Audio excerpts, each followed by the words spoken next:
ٹھیک ہے, وہ بنگلہ دیش کو بلیم کرتا ہے. آپ کو لگتا ہے ان کو سوٹ کرتا ہے یہاں پہ مائنورٹیز کے لیے بولنا؟ ایگزیکٹلی, مطلب یہ تو کس منہ سے یہ بات کر رہے ہیں. یہ کبھی پاکستان پہ الزام لگاتے ہیں, ہم نے تو کبھی ہمارے کرسمس کتنی خوشی سے سب نے گزاری ہے. کوئی ایک واقعہ مجھے بتا دیں ایسا ہوا. پرائم منسٹر نے, آصم منیر فیلڈ مارشل نے, آرمی چیف نے, ہر جگہ پہ آپ دیکھیں تقریبات ہوئی ہیں, چرچز میں یہ لوگ خود گئے ہیں. سو ہمارے یہاں تو بڑا خوشی سے, بڑا پرامن طریقے سے کرسمس سیلیبریٹ ہوا ہے. یہاں پہ ہندو ہیں, یہاں پہ آپ کو کرسچنز نظر آتے ہیں, یہاں پہ آپ کو اقلیتیں نظر آتی ہیں. آپ کس منہ سے پاکستان کو, بنگلہ دیش کو کہہ سکتے ہیں کہ وہاں پہ مائنورٹیز کے ساتھ کیا سلوک ہو رہا ہے؟ دلتس کی وہاں پہ حالت دیکھیں, سکھس کی حالت دیکھیں. خالستان موومنٹ چل رہی ہے, ٹھیک ہے, سکھ جو ہیں وہ آزادی چاہتے ہیں, وہ انڈیا کا حصہ نہیں رہنا چاہتے, ان کو اپنا الگ ملک چاہیے. اچھا, یہیں پہ بات ختم نہیں ہوتی. اب یہی جو دیکھیں خالستان موومنٹ کے لیے مختلف گروپس کام کر رہے ہیں. اب اس میں سے ایک سیکس فار جسٹس ہے, ان کے سیکریٹری جنرل ہیں گرپتونت سنگھ پنو. انہوں نے پچھلے دنوں آپ نے دیکھا ہوگا کہ کیا پیغام دیا, اور اسی چیز پہ دیا کہ وہاں پہ جو کرسچنس کے ساتھ, ہمارے مسیحی بھائیوں کے ساتھ سلوک ہوا ہے, تو اس کے بعد انہوں نے سجیسٹ کیا کہ جی یہ نارتھ ایسٹ کے اندر ٹرمپ لینڈ جو ہے نا, اس کے نام سے ایک کرسچنس کے لیے الگ ملک ہونا چاہیے, ان کی اپنی ایک آواز ہونی چاہیے, شناخت ہونی چاہیے. اب وائی ٹرمپ لینڈ, وہ بھی بڑی انٹرسٹنگ کہانی ہے. ٹرمپ لینڈ, انہوں نے کہا کہ جی پریزیڈنٹ ٹرمپ جو ہے نا وہ اس وقت مائنورٹیز کے حقوق کے لیے, ان کے تحفظ کے لیے بہت آواز بلند کر رہے ہیں. تو ان کو نظر آنا چاہیے کہ کرسچنس کے ساتھ انڈیا میں کیا سلوک ہو رہا ہے. نارتھ ایسٹ میں ایک ایسا ملک بناتے ہیں جس کا نام جو ہے وہ پریزیڈنٹ ٹرمپ کے نام سے منسوب ہوگا, تو اس کا نام ہی انہوں نے ٹرمپ لینڈ سجیسٹ کیا. نا دس از جسٹ اے سجیشن, ہوتا ہے نہیں ہوتا وہ تو اوبیسلی بات کی بات ہے, اور وہ اگر ایسی چیز کا ہونا تو وہاں کے عوام پہ ہی ڈپینڈ کرتا ہے. جب تک عوام نہ اٹھیں, جب تک عوام آواز بلند نہ کریں, تب تک کسی اور کی تجاویز دینے سے کوئی فرق نہیں پڑتا ہے. یہی چیز آپ کو بنگلہ دیش نے سکھائی ہے کہ بہت آوازیں اٹھتی تھی بنگلہ دیش کے حوالے سے, بڑی بات ہوتی تھی. بنگلہ دیش کو بھارت کی سیٹلائٹ اسٹیٹ تک کہا جانے لگا تھا, کوئی فرق نہیں پڑا. لیکن جب آواز اٹھی عوام کی, جب عوام سڑکوں پہ آئی, وہ بیداری جو ہے وہ عوام کے اندر آئی, تو پھر ہم نے دیکھا کیسے حسینہ واجد کو وہاں سے بھاگنا پڑا. صحیح. اب دیکھیں, الیکشنز کو ڈسٹرپٹ کرنے کی پوری کوشش کریں گے, یہی واقعات ہوں گے. اب ایک تو وہ جھوٹے منہ وہاں پہ جی ان کا جو وزراء ہیں دفتر خارجہ ہیں ان کا, وہ کہ ہم بالکل چاہتے ہیں پرامن انتخابات ہو جائیں بنگلہ دیش کے اندر. یہ بالکل نہیں چاہتے ہیں. ان کے حوالے سے تو ثبوت ہیں جو آپ نے کہا کہ وہ دونوں سسپیکٹ جو ہادی کے قتل میں ملوث ہیں وہ کہاں گئے؟ انڈیا. کس کو وہاں سے دھمکی آ رہی ہیں؟ ان سب لوگوں کو آ رہی ہیں. وہ کہتے ہیں بھائی ہمارے فون نمبر جو ہیں وہ پبلک کر دیے گئے ہیں, ہماری فیملی کے جو ٹیلی فون نمبرز ہیں وہ سوشل میڈیا پہ ڈال دیے گئے ہیں, ہمیں جان سے مارنے کی دھمکی آتی ہے, اور وہ فونز کہاں سے آتے ہیں؟ وہ بھارت میں بیٹھے لوگوں کی طرف سے آتے ہیں. اب یہ اور یہ جو حسینہ واجد کا کنیکشن ہے وہ اس کا ذکر کرتے ہیں, وہ بار بار آپ کو بتاتے ہیں کہ یہ ان کی ماں پر ہو رہا ہے, کیونکہ ان کو یہ چیز ہضم نہیں ہو رہی کہ ہماری ایک کٹ پتلی اب بنگلہ دیش میں اقتدار میں نہیں ہے. اب وہ چاہتے ہیں کہ کوئی ایسی صورت نکل آئے کہ واقعی ہم جس کو اپنے اشاروں پہ نچا سکیں, ایسا کوئی سیٹ اپ بن جائے, ایسی کوئی حکومت بن جائے. لیکن اب یہ بھارت کے ہاتھ سے نکل چکا ہے.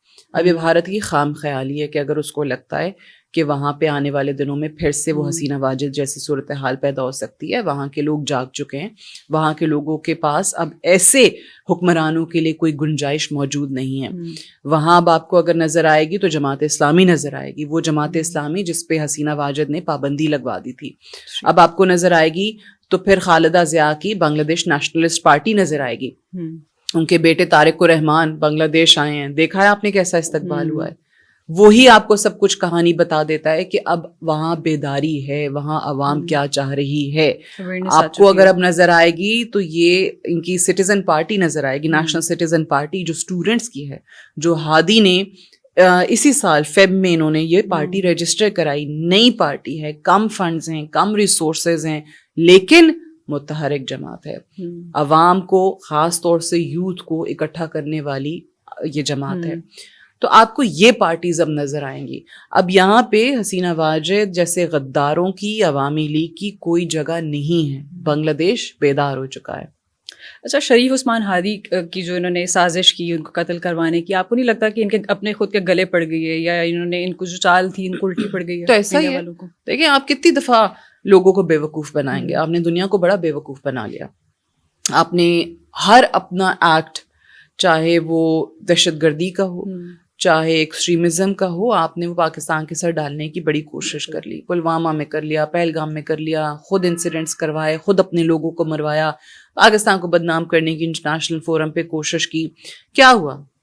آج دنیا آپ کو ملامت کر رہی ہے. 2025 کے اختتام پہ آپ کے اپنے اخبارات دیکھیں نا، ریسنٹ دی ہندو کی سٹوری کیا لکھا ہے دی ہندو نے. وہ چارج شیٹ ہے بھائی اپنی حکومت پہ، نریندر مودی کی پالیسیز پہ، کہ جی آپ نے سفارتی تنہائی کی طرف لے کر گئے ہیں انڈیا کو، آپ کی پالیسیز کی وجہ سے ہوا ہے. مئی کی جنگ کا حوالہ دیکھیں انہوں نے کیا کہا ہے. اس میں یہ جو کہتے پھرتے تھے کہ ہم یہ وشوا گرو ہیں، ٹھیک ہے، وشوا گرو کیا تھے کہ ہم جی ٹیچر ہیں، پورے استاد ہیں، پوری دنیا کے استاد ہیں. یہ تو یہ بننے چلے تھے. تو آپ کو آخر میں وہ دا ہندو، آپ کا اپنا اخبار کیا بتاتا ہے کہ وشوا گرو نہیں، آپ اب تیزی سے وشوا وکٹم کی طرف جا رہے ہیں. کون ہوتا ہے وشوا وکٹم؟ جس کے اپنے بہت زیادہ پرابلمس ہیں، انٹرنل اسٹرگلس بہت زیادہ ہیں، اپنے زیادہ ایشوز ہیں. تو آپ کس منہ سے دوسرے ملک کی کسی کی بات کر سکتے ہیں؟ آپ اس قابل ہی نہیں رہے. آپ نے جو کچھ کیا ہے وہ خود، اب آپ کے وہ کسی کے لیے کہتے ہیں نا گڑھا کھودو تو آپ خود اس میں گرتے ہیں. آپ نے بہت گڑھے کھود لیے، آپ نے بہت گڑھے کھود لیے بنگلہ دیش کے لیے، پاکستان کے لیے، دیگر ممالک کے لیے. اب آپ کا وقت ہے. اب آپ جو ہیں وہ ایکسپوز ہو چکے ہیں برے طریقے سے. بنگلہ دیش کی اگین جو آپ کہہ رہی ہیں کہ اب ان کو خود سمجھ میں نہیں آ رہا ہے کہ اب اس سچویشن سے ہم کیسے ہینڈل کریں. دیکھیں ایکسپیکٹ نہیں کر رہے تھے کہ عوام بالکل. دیکھیں انڈیا کیا کہتا ہے کہ ہم سب سے بڑا ملک ہیں ریجن کا، یہی ان کا کلیم ہے. سیکولر انڈیا تو کہیں سے نہیں ہے، شائننگ انڈیا تو کہیں سے نہیں ہے، آتما نربھر انڈیا تو وہ کہیں سے نہیں ہے. تو مجھے یہ بتائیں کہ یہ سارے دعوے آپ کے دھرے کے دھرے رہ گئے. آپ کا اتنا زوم جو تھا وہ سارا ٹوٹ گیا، وہ ملیاں میٹ ہو گیا. اگر آپ واقعی اتنا بڑا ملک ہوتے تو پھر آپ رسپانسبلٹی دکھاتے، پھر آپ باقی اپنے ریجن کے دیگر ممالک کو ساتھ لے کر چلتے. دیکھیں انڈیا کا ایک پرابلم ہے. انڈیا چاہتا ہے کہ نا ہم باقی تمام ممالک جو خطے کے ہیں نا، ہم ان کا استاد بن کے ان کو لیکچر دیں، ہم ان پہ رول کریں، ہم ڈومینیٹ کریں، ہم لیڈ کریں.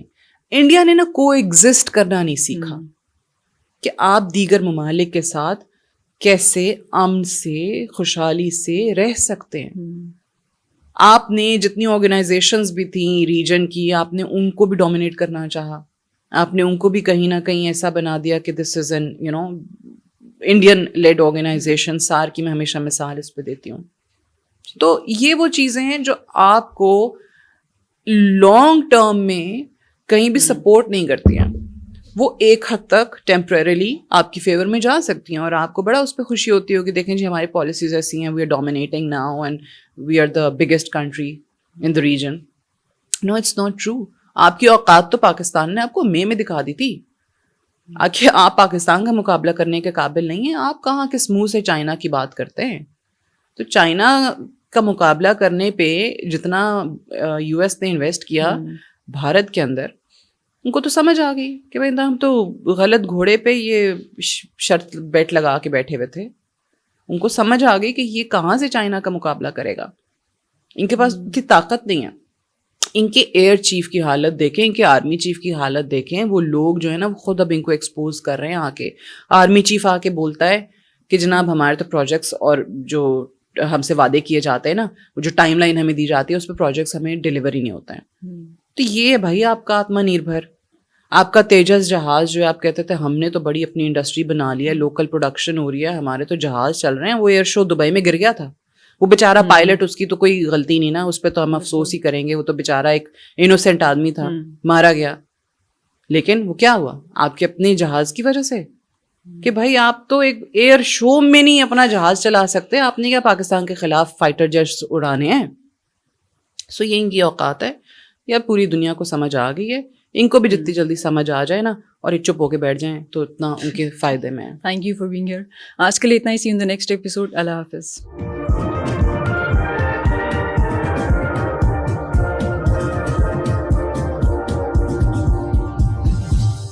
You are watching Apna Watan.